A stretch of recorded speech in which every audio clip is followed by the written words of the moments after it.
En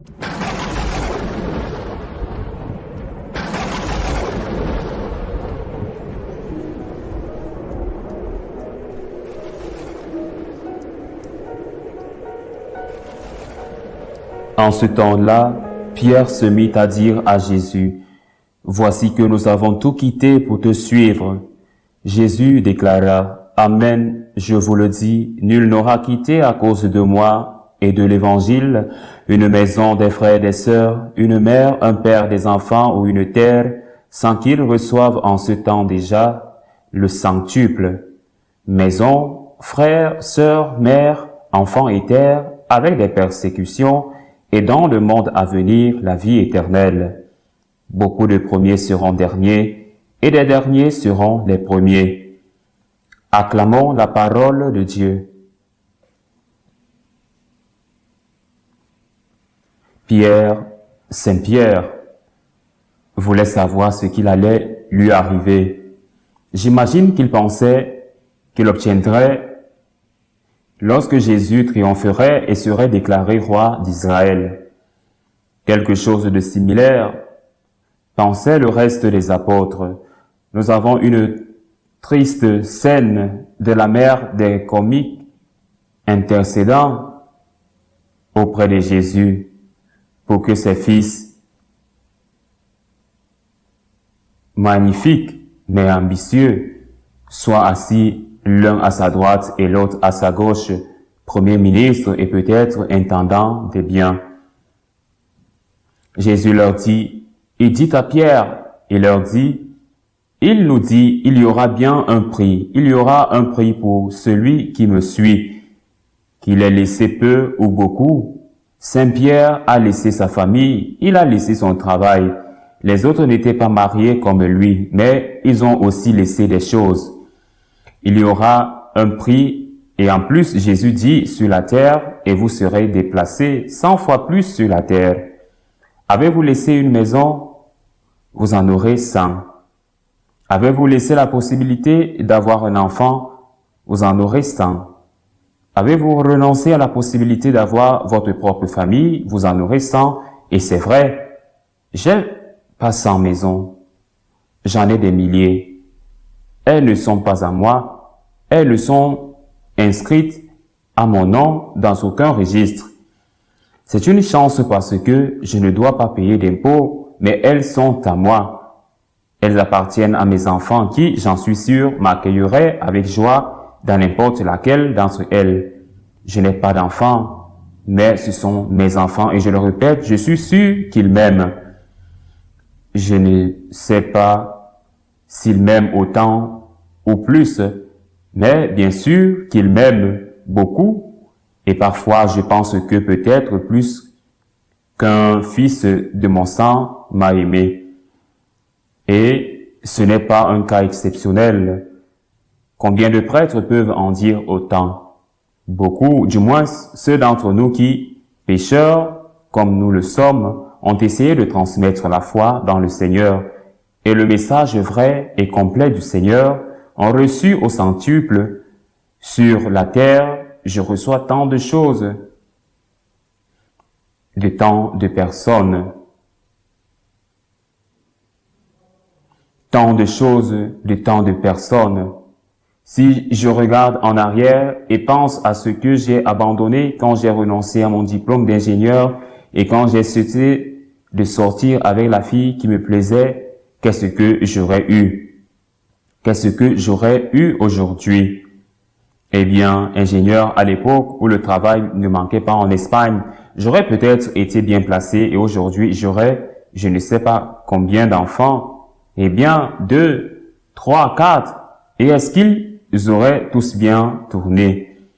Et je n'aurais pas eu d'échec professionnel par la suite, comme les gens de ma génération en ont eu dans la dernière phase de leur vie, avec des différentes vicissitudes économiques en Espagne. Ils ont perdu leur emploi et ont pu en retrouver un, et mon mariage aurait été parfait. Ou s'il s'était brisé, comme tant d'autres, avec ou sans culpabilité, j'ai tout donné et j'ai reçu 100 fois plus.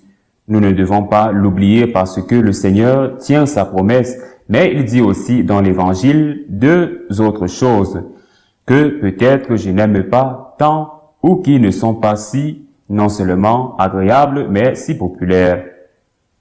Il dit que tout cela se heurtera à la persécution, et c'est également vrai, à la persécution, dans certains cas, à la persécution de ceux qui ont vu comment, pour avoir été fidèles au Seigneur, ils ont été mis en prison. Je pense à l'évêque emprisonné au Nicaragua et aux deux prêtres nicaraguayens qui viennent d'être emprisonnés. Je l'ai entendu hier, à beaucoup d'autres. Je pense à ceux qui sont en Chine, à ceux qui sont des chrétiens laïcs et qui sont persécutés.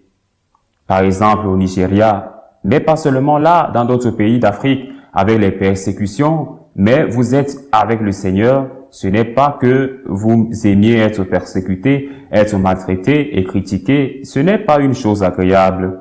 Nous ne sommes pas masochistes. En tout cas, je n'aime pas être insulté et je n'aime pas être persécuté et je n'aime pas être maltraité. Je n'aime pas ça. Et j'aimerais que ça n'arrive pas sincèrement, entre autres parce que, en plus, la personne qui le fait quelque chose de mal et j'aimerais que cette personne ne fasse rien de mal, qu'elle ne pêche pas en offensant Dieu, en m'offensant. Mais si c'est le prix à payer pour servir Jésus, alors il faut le payer. Et ce que nous devons demander à Dieu, c'est de ne pas rendre le mal pour le mal, de ne pas laisser notre cœur se remplir de colère, voire de ressentiment, de rage, de haine envers ceux qui nous maltraitent, d'être capable au milieu des persécutions, de tendre l'autre jour, de prier pour nos ennemis, pour ceux qui nous persécutent et nous calomnient, comme le Seigneur nous a demandé de le faire. Et Jésus ajoute l'autre chose, il dit, et vous aurez la vie éternelle.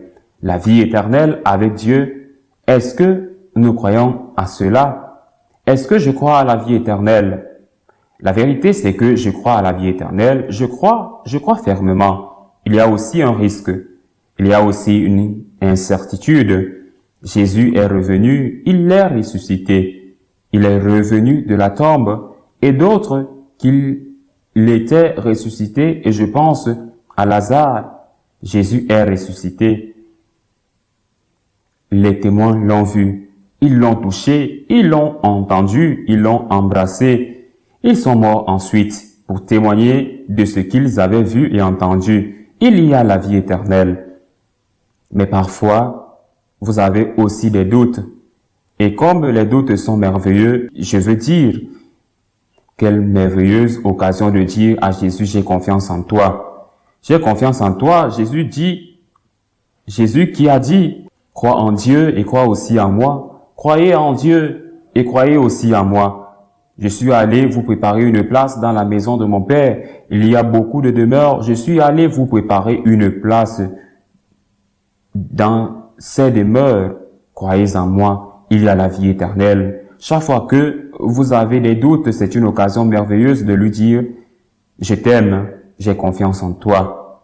C'est une merveilleuse occasion de lui montrer notre amour. Un amour qui implique nécessairement la confiance en lui. Seigneur, j'ai confiance en toi. Tu as promis la vie éternelle. Je suis sûr qu'il en est ainsi et que ce que tu as promis se réalisera. Seigneur, j'ai confiance en toi. Et si j'ai des doutes, je te remercie aussi pour ces doutes parce qu'ils me permettent de te dire que je m'abandonne dans tes bras. Heureux, très heureux de pouvoir t'offrir quelque chose, même si c'est peu, parce que tu le mérites beaucoup. Ainsi soit-il.